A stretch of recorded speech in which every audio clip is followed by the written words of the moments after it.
This is Cody, and you are tuned into B-Boy 45, broadcasting from the Seacrest Studios here at Children's Hospital, Colorado. And it is another special edition of the latest news to keep you in the groove with Maya. And we are so excited because, Maya, who's on the line with us today? Arjay Smith.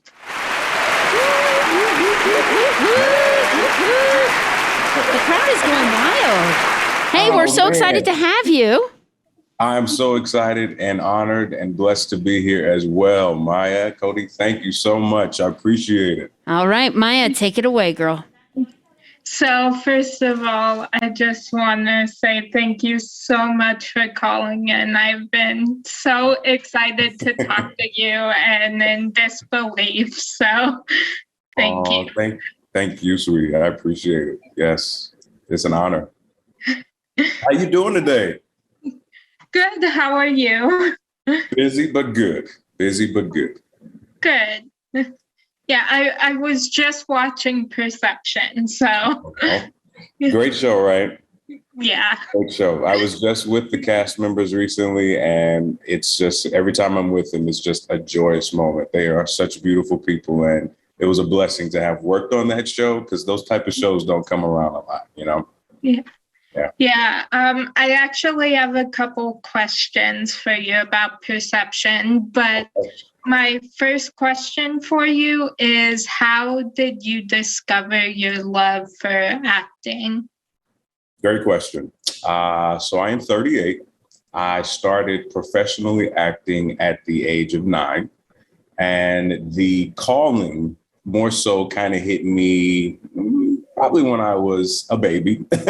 My mom always saw this kind of entertaining, thespian kind of energy about myself. When I was 5, she tried to take me on an audition. I didn't do very well. I did kind of bad, actually. And about 3 years later, I'm watching Home Alone with Macaulay Culkin.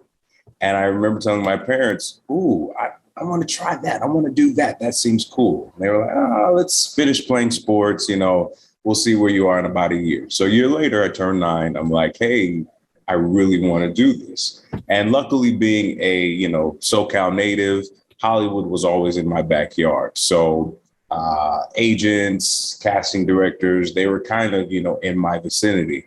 And so I remember I would go on auditions when I was 9. And I booked my first print job after about a month. And then from there, about 6-7 months later, I booked my first commercial with Shaquille O'Neal. It was an all-sport commercial that me, Shaq, and Taj Maui were in.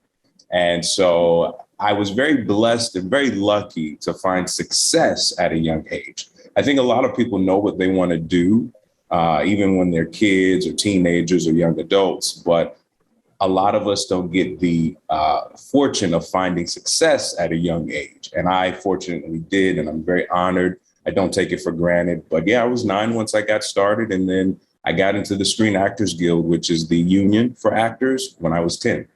And yeah, it's been fun ever since. Oh, cool.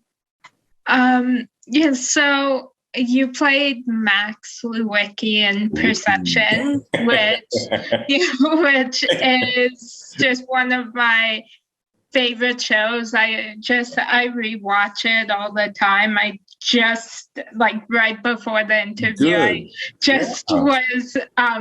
I started it from the beginning for like the 100th time. So it's such a good, it really is a good show. Like, yeah. I still watch it myself. So I'm right there with you. But it's a good show, a great topic, and just a great cast, So yeah, I'm right there. It's an awesome show to watch. Yeah. So what drew you to the show? Right off the bat, what drew me to the show was my character's name. His name is Max Lewicki. That's a really awesome name right off the top.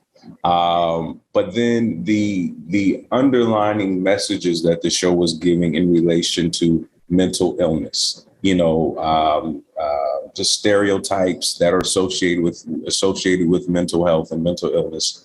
And then just kind of shedding a light on what a lot of these individuals have gone through, and even opening the door for a conversation for people who may not have been aware they were dealing with mental illness. And so mental health is a very crucial thing in our day-to-day lives that just as much as we take care of our hygiene, as far as like brushing our teeth, taking showers, exercising, it's a great habit to have, to be mindful of where your mental state is, your mental health.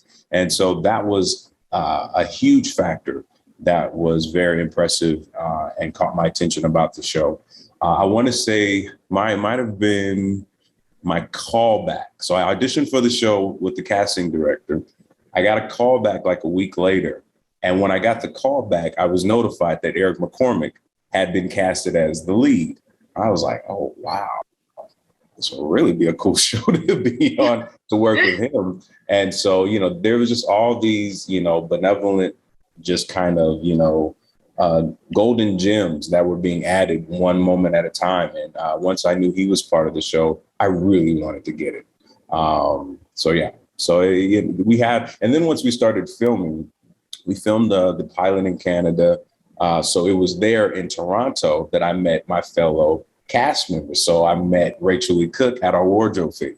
And then I was like, oh my gosh, well, she's amazing. So this is going to be a really good show. And then LeVar Burton, Kelly Rowland, all these people that got added, it just made it just this delicious recipe of an awesome show. Yeah. Oh, that's so cool. So were there any challenges to playing Max? I don't know if I would say challenge. I will say there was a lot of opportunity by playing Max. One of the conversations that popped up from the beginning was, as an African American, playing a character whose last name was Lewicki, which is a Polish last name. So it's like, well, how did this guy get that name? And it was in season 2 where we tackled that my character was adopted. Well, in real life, my mom is my biological father, but mother, I said that wrong, my biological mother, but my father, my dad who raised me, is not my biological dad.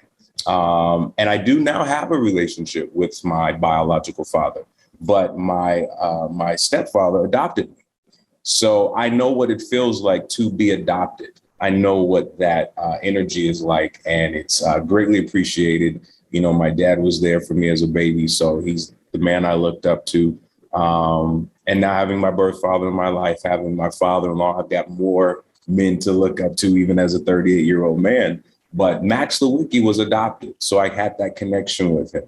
But also the fact that he had this unique last name, I think it just opened up to a lot of conversations for not just the actors, but also for the audience,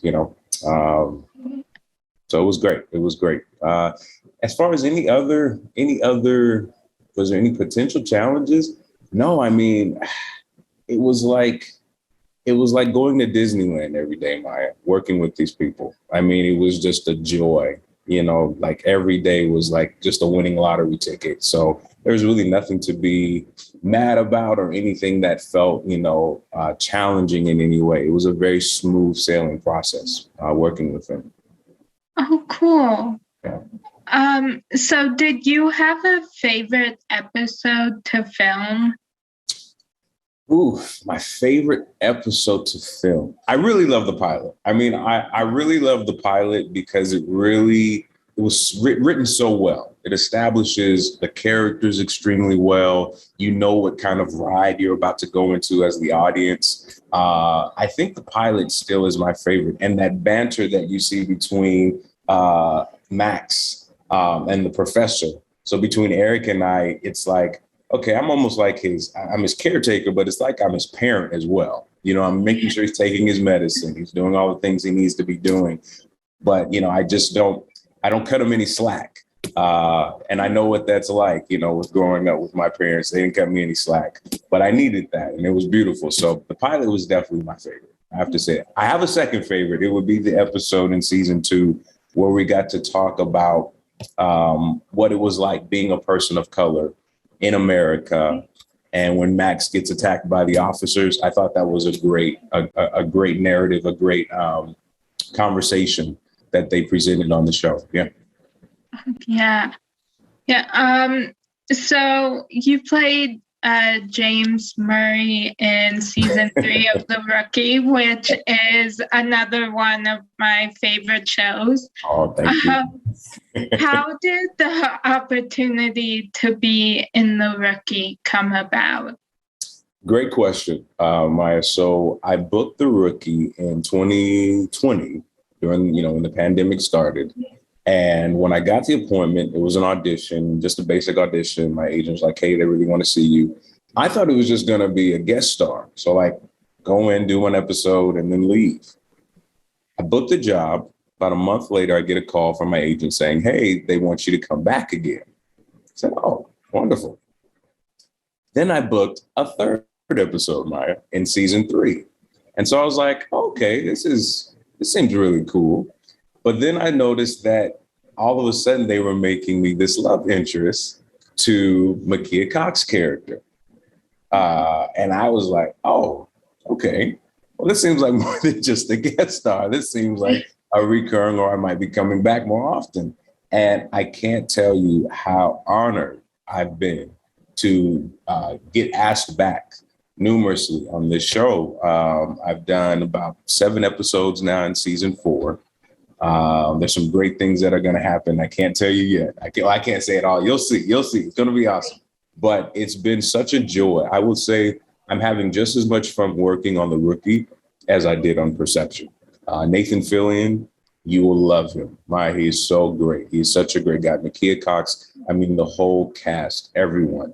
Sean Ashmore, they're all just amazing people. So I got really lucky. I got lucky again.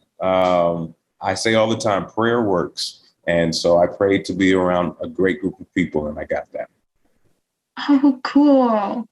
Yeah. I've interviewed a couple people from The Rookie. And they're awesome, right? Yeah, they're are. Great. They're so awesome. They're so awesome, Ryan. Yeah. It's like, it's a dream come true. And again, my prayers are met to work with such awesome people. So I'm so glad you got to interview something too. Thank you. So what is the best part of being a part of The Rookie? The best part of being part of The Rookie. Well, it's always nice to be a working actor. So I'm very grateful to be working. I will say the next thing that's great about working on the show is the cast. The cast is amazing, great group of people. The third thing I would say that's awesome is where the show takes place. So The Rookie takes place in Los Angeles. I'm born and raised in Southern California. And so while I live on the East Coast now, I do a lot of traveling. And so it's so nice to go back home to film the show, but I get to see my family, my friends who are out there. And also to the fact that the show just really kind of has like this spotlight on Los Angeles. There's a lot of good things about California. There's a lot of, dangerous things about California, a lot of struggles in California. And so I think what The Rookie is doing and what my character James has been able to accomplish is being this voice box between the community and the police department. And I think that's one argument, and just more so one conversation that America has been having more, is how do we have a better relationship between the police department and the communities? And so James is like this liaison between that, between those two groups. And I think it's beautiful. So yeah, to be that voice box on a show that's taking place in a city where I'm from is great. Oh, cool.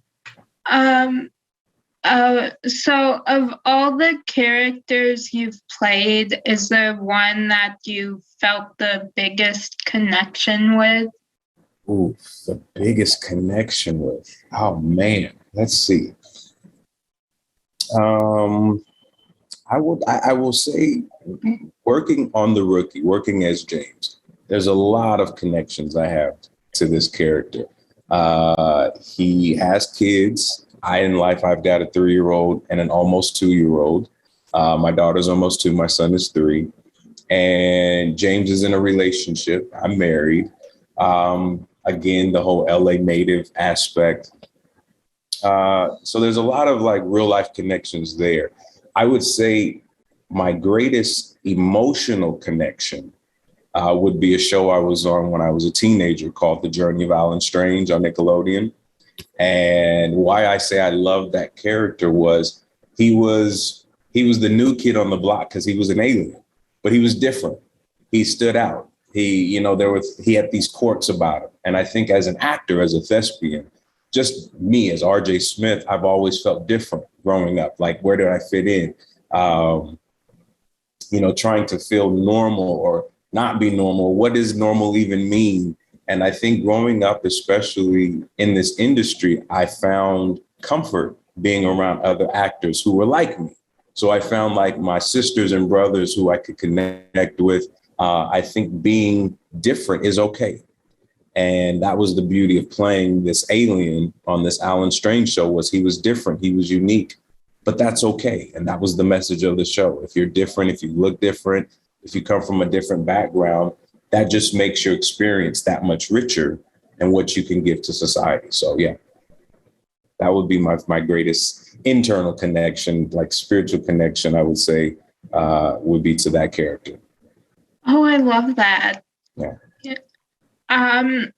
So if you had to wake up to one song every morning, what song would it be? If I had to wake up to one song, oh boy, Maya, just one.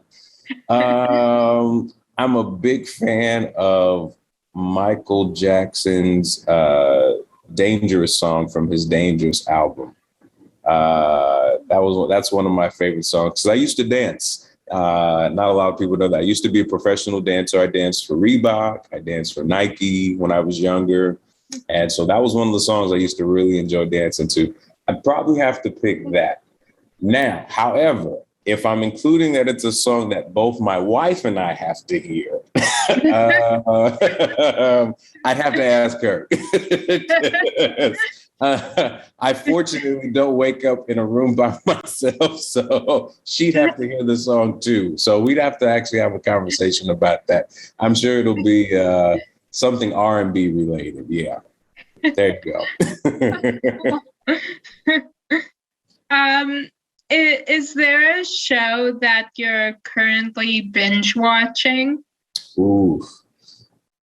So what's interesting? As an actor, and I know this might not sound politically correct or even normal, but as an actor, I don't watch a lot of television. I kind of do other things to kind of keep my mind balanced. But when I do watch TV, when I do watch movies, I've watched all the Marvel movies. I'm caught up on all the Marvel TV shows. A very grown-up show I watched, Ozark. I'm actually getting caught up on that. Let's see. I tend to also watch a lot of old, like Fresh Prince, the old show, the older version. I haven't watched the new one yet, but I'm definitely like a Fresh Prince fan. And Malcolm in the Middle, a show I actually got to work on. I love watching that over and over. Yeah. I don't know. Have you watched Malcolm in the Middle, Maya? I haven't. Oh, such a good show. You should try that. Try watching that when you get a sec. Great show to binge. Great show to binge. But yeah, I'm a huge Marvel fan, so I've definitely binged all those. Yeah. Oh, cool. Yeah. My sister is a huge Marvel fan, so she's seen all the movies too. I will admit I haven't seen all of them, but I've seen a lot of them. So I'm sorry. No. One day. Well, we got time. You got time. Just when and they're long movies too. So it's like for me, I've had to pace myself between being husband, changing diapers, and then trying to watch the latest Thor. It's a juggle, but you can get it done. So you got time. I'm right now watching a show called Happy Endings. Great show. Great show. Yeah, I love it. I'm obsessed with it. I just love, like, I do love, there are dramas that I love, but then comedies that just like make me happy. And Amen. No, I get it. I mean, a good comedy can go a long way. I mean, just bring a smile on your face. And I had a family, a relative just the other day was saying, "Oh, RJ, you should do comedy. I know you do drama, but I can't wait to see you do more comedy." And one day I hope to do, I've done comedy, but I hope to do more of it. I think I found such a beautiful space when it comes to drama. And I've been able to do it so well for most of my career. And that's been, a huge blessing. But I think there is something awesome and magnificent about being able to make people laugh. And when you can do that with the good comedy, I just think that's a home run. It's just a home run. So, yeah, I'm right there with you. Shows that just make you laugh and smile. That's awesome. Yeah. Yeah. So what is the best piece of advice that you got at the beginning of your career? Best piece of advice I got at the beginning of my career. I've gotten a lot of great advice over my lifespan. I have to say the greatest piece of advice I got would come from my mom. And it's a life advice that I was able to apply to the entertainment industry. And that piece of advice was, and still is, treat everyone the same. Treat everyone with respect. And so when I walk through life, when I walk into a room, I show respect to everyone. That's just how I live my life. So when I walk onto a set or a stage or a voiceover session, I give everyone respect. I acknowledge everyone. And I think that's a beautiful attribute to have as a human being. And I definitely think it's a great attribute to have as an actor, because when you're performing in a scene, you have to know who's there. You have to see all the other characters. You have to make sure you're aware of who's in the room, because you're bringing a moment to life. And if you don't see everyone, or if you don't see anyone, then you don't really know how you truly play in the moment. Even if your character is oblivious to everyone, if that's the way you're playing the character, you still, as an actor, have to know who are you being oblivious to. So I've always said, it's okay to acknowledge everyone. It's okay to acknowledge people. And so I would say that was one of my best pieces of advice given to me as a human, and that I've been able to use as an actor. Oh, cool. And it came from my mama. And it came from my mother. Yep. Yeah, I love that advice.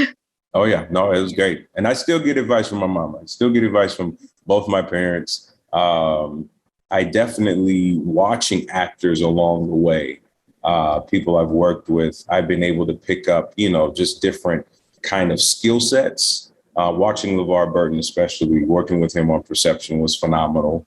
This guy was Star Trek, Reading Rainbow, The Roots. I should say just Roots, rather. Kunta Kinte, like just watching him in a scene, you just kind of grasp certain techniques. And so I was able to do that with a lot of cast members over the years that I've worked with. And I'm still actually getting that even working on The Rookie, which has been awesome.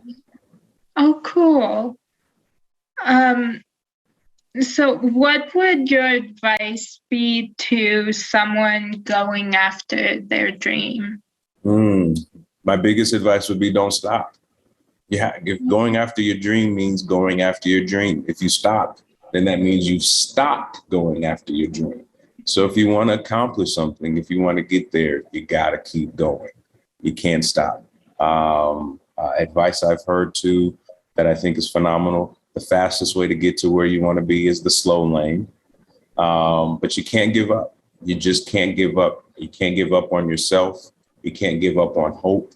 You can't give up on joy, positivity. Yeah. And in life, we get frustrated. We have sad days. We get disappointment. That's normal. But you have to keep going, though. You can't stop. So if you have a dream, keep going for it. Oh, I love that advice. Yeah. So my last question for you is, who do you consider to be a real life superhero and why? Real life superhero.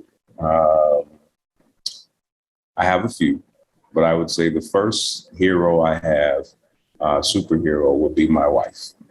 My wife is such a superhero. Number one, she gave birth to 2 children. And my hands are up. That's right then and there. Watching her be a mother, it's a superhero job. And I think she's doing an amazing job at it. And I watch her every day with our kids. So she would have to definitely be my number one superhero. But my wife is also a director. So she's working.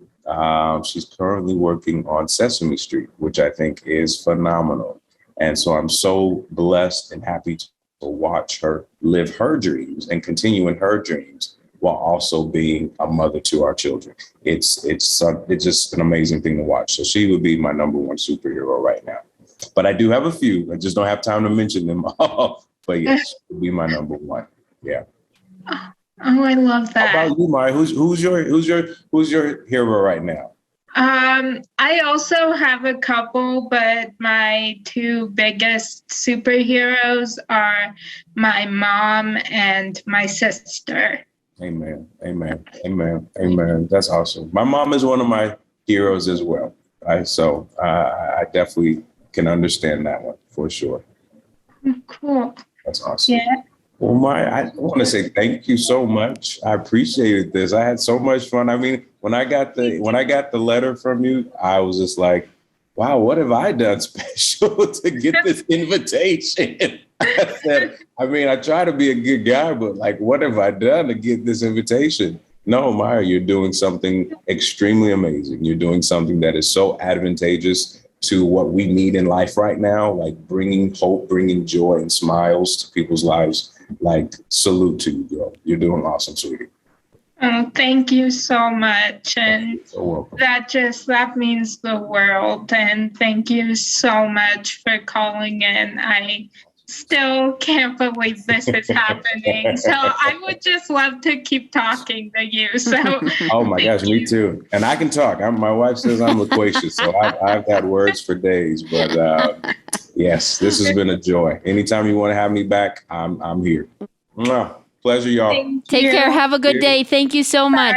Bye-bye. You too. Bye, y'all.